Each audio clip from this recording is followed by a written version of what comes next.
Hi, I'm Tyler Tsujimoto with Tsujimoto Fitness in Midvale, Utah. I'm going to talk about a substitute for a straight leg hip thrust. I'm going to show you a proper straight leg hip thrust at first and then give you some alternatives to it because it can be kind of challenging, and if you're not quite to the level yet where you need to be to do the straight leg hip thrust properly and safely, I want you to have some alternatives for it. Okay, first thing I'm going to do is demonstrate a proper straight leg hip thrust.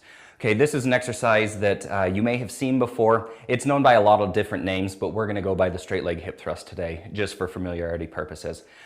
It involves total body work, lower body, upper body, abdominal, core area.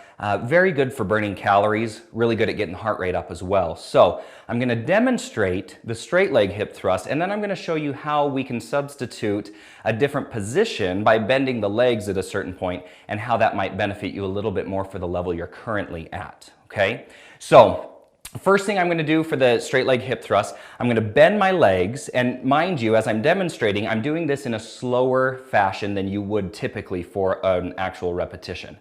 I'm going to bend the legs, bring my hands flat down on the ground.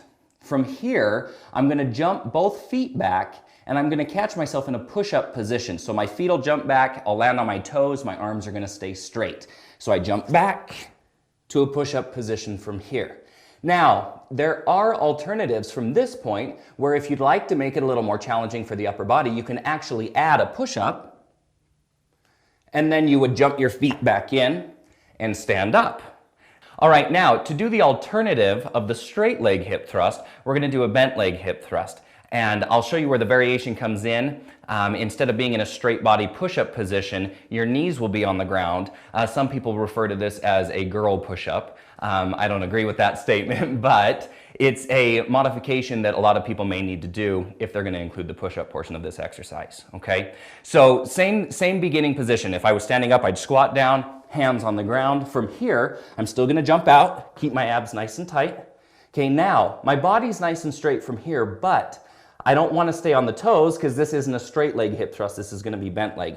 So what I'm going to do is just drop the knees to the ground.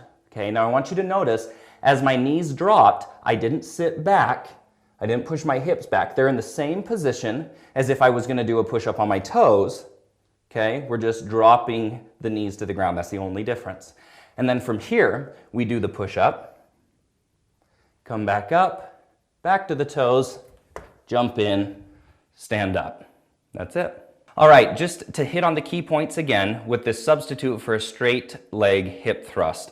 The biggest difference comes when you choose to add the push-up into the movement. Instead of being on the toes and the hands for the push-up, you just slightly bend the knees, let them drop to the ground, and do the push-up from there. That's going to make it a little less intense. It's going to fit your level, if that's where you're currently at right now, and make sure that we're safe and effective for this exercise.